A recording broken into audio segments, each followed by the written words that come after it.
I have with me, what's your name? Dr. Mark Roseman, And you're from? the Toby Center for Family Transitions. Okay, why don't you tell us a little about that? Well, thank you. The Toby Center is an agency that I founded in 2008. We provide multiple services for parents who are going through actually separation, divorce, and child custody. So not everybody is married, everybody is a parent, and they're seeking to remain involved in their children's lives. But the difficulty for many is that they're highly conflicted, that the parents are very angry with each other.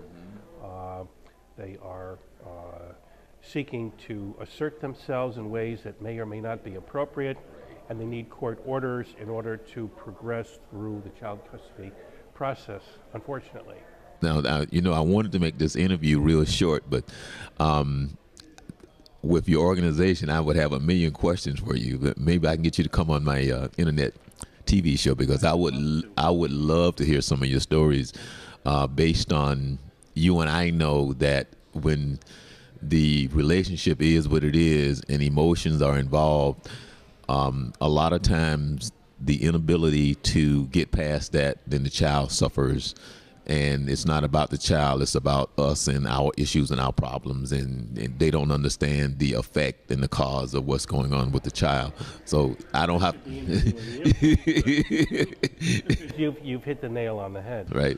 Now your organization is out of where? Well, we're based in South Florida, and we provide these services, including therapy and family therapy and reunification therapy between parents and children throughout Florida. Okay, and your organization has been around for how long? Well, in its current edition since 2008, I founded it initially in Connecticut as the Children's Rights Council of Connecticut, and this was in the year 2000. At that time, we were primarily an advocacy organization.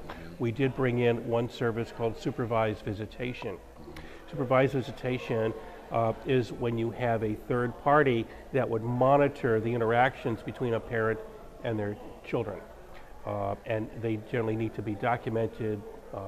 They need to be, the meetings are generally documented. The parents and the children need to be assisted, keeping the interactions safe and appropriate. Okay. Now, how did you hear about Young Fathers of Central Florida? I believe that I was looking online maybe a year ago. I sent out an inquiry to Haki, and we finally connected, maybe 6-8 weeks ago.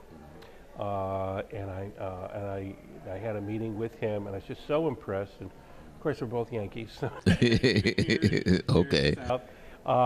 And working to try to keep parents involved in their children's lives, and I think that's the kind of the synergy that that Young Fathers is really keeping the integrity of these kids who've become parents.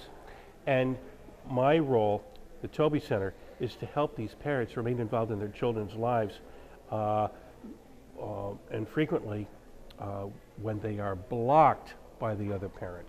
Okay. Now, again, I'm sitting here and I've been doing interviews for a long time, and there's certain things that you're saying that I would love to ask you on the show, because one of the questions, and I don't want you to answer it now, but one of the questions that I would love to ask is that do you run into situations where you realize, be like, this parent don't need to be in this child's life, in those kind of circumstances and situation, because they're so dysfunctional, and so.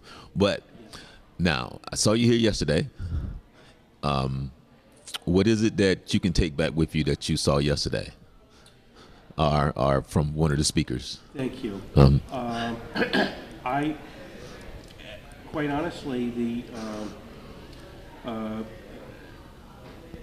from one of the workshop speakers that I had seen, because I presented in the morning, so the afternoon I went to one, which was by Dr. Jet.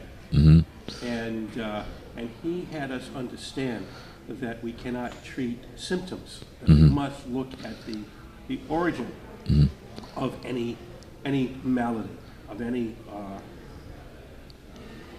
problem in society, whether it's a disease-related or a social manifestation as gun violence. And he said and argued very well that gun violence is something that it needs to be treated as a disease and also associated with mental health issues. Right. And the people resort to violence not because they're crazy. Right, right, right, right. So again, I would love to see. I always find out that when I hear people talk, there's always so many things that I can get into because, again, I would love to talk to you on and just your own personal experience on a lot of things, like the whole mindset when it comes to the violence and where that comes from. Because I think in our country, we don't know what to do with mental illness. We have no clue. You know, we're in the sense of law enforcement and those type of things, drugs and addiction, and we handle it in a way that it's a revolving door, and I think it's about the money and not really truly understanding that some of the things that people do, and you go, that's not normal, you know, and you go like, but we treat them as if though it's normal, you know, in our society. Can I share one thing with you?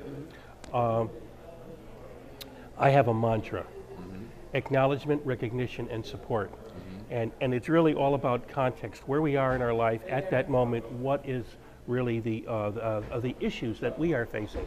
So we need to acknowledge what people are experiencing at the moment. Then we have to help them recognize that, you know what, their feelings are natural.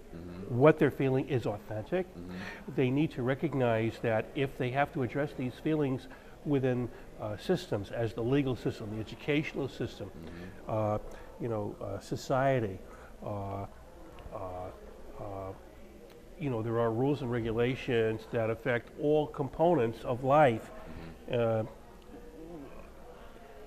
but there's a process. And if they can be supported in this process, they will get through the challenges they have now. So acknowledge where you are emotionally, what the challenges are, recognize that you might be impeded by family court, for instance, because the judges are rotated and they don't know squat about your case. Right, exactly. And they're overwhelmed, of course, right. but I think most judges don't want to be in family court, and you can quote me, because it's true. Right. But if we can share resources and tools to help people make their way through their personal hell, their personal aggravations, their personal challenges, their personal frustrations, they will get through. All right, thanks a lot. And I have with me Krista Gray. Krista Gray. You from where? I'm with the City of Orlando Parks and Recreation Department. I'm the facility manager of Reeves Terrace Recreation Site and Lakewood Park Neighborhood Center. Okay, tell us a little about the community center and some of the services that you provide. Okay, some of the services that we provide are, we have senior programs for our seniors 62 and older. We have after-school programs that are currently being taking place for kids to come in and receive assistance with their homework and get involved in cultural art type activities. We have a middle teen program and a high school program. And one of the unique programs that we have at my facility is our teen nutrition program. And we just teach teenagers about eating, having a healthy eating lifestyle, and about healthy recipes that they can take back and share with their families. We also teach them how to cook those meals. And some of the kids, a lot of the kids are from single parent homes. So this gives them an opportunity to go home and cook for the parent who may be at work, or just assist around the house and help out. And that's some of the things that we do at our after-school programs. Now, this is supposed to be a little short interview, but you just said some things, and I would love to interview you on that. But we'll do that at a different time, because I would love to get some feedback from you on the cooking part, the attitudes and wanting to cook, learning to cook, what they're cooking, because we're in this fast food time now, and they love McDonald's and all, and the fast foods and blah blah blah, let alone trying to find a sister that can cook. Boy, that's, oh my goodness.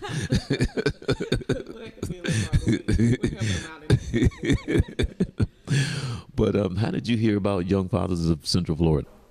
Actually, Haki is a partner with the City of Orlando, and once I heard about the program that he wanted to bring aboard with the City of Orlando, because we sometimes come across young fathers, and he wanted to bring his program into some of our community centers. So I had an opportunity to meet with Mr. Haki and learn about the program. I love what he was doing, and once he told me about this conference, I've been here since Conference 1.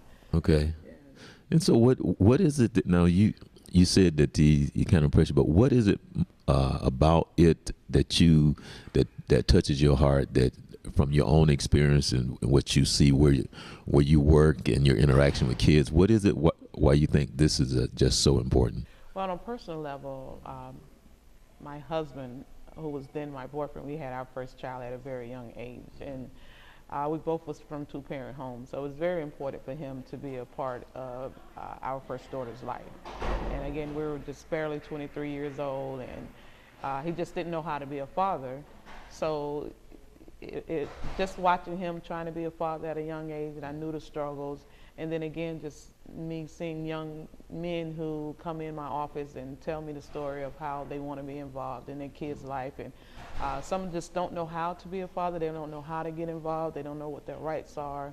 So just wanted to gain more knowledge about how I can get these young men involved. It just took a liking to me. I became inspired by some of the things, Haki shared, and some of his guest speakers, or just some of the people he interact with.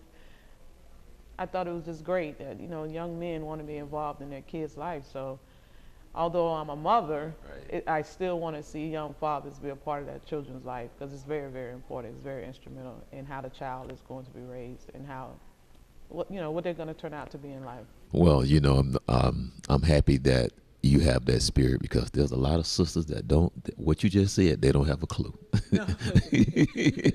Understanding the importance of the father figure, and whether it's the male or the female, and for you to understand that, that is really, really great. So that means that you can sympathize and help in ways that's for others that in that position who don't understand, you understand. So you're a blessing, and you're a blessing to many. So I want to thank you for coming on, taking the time, and I'm going to pull you aside at some point in time, and we're going to talk about those cooking classes and some of the and I don't say challenges, but I would love to hear some of the stories of the young people in the kitchen. And I have with me Suzanne Pruder from FAMU College of Law. Okay, now I know what FAMU College of Law is. Yes. But how did you hear about Young Fathers of Central Florida?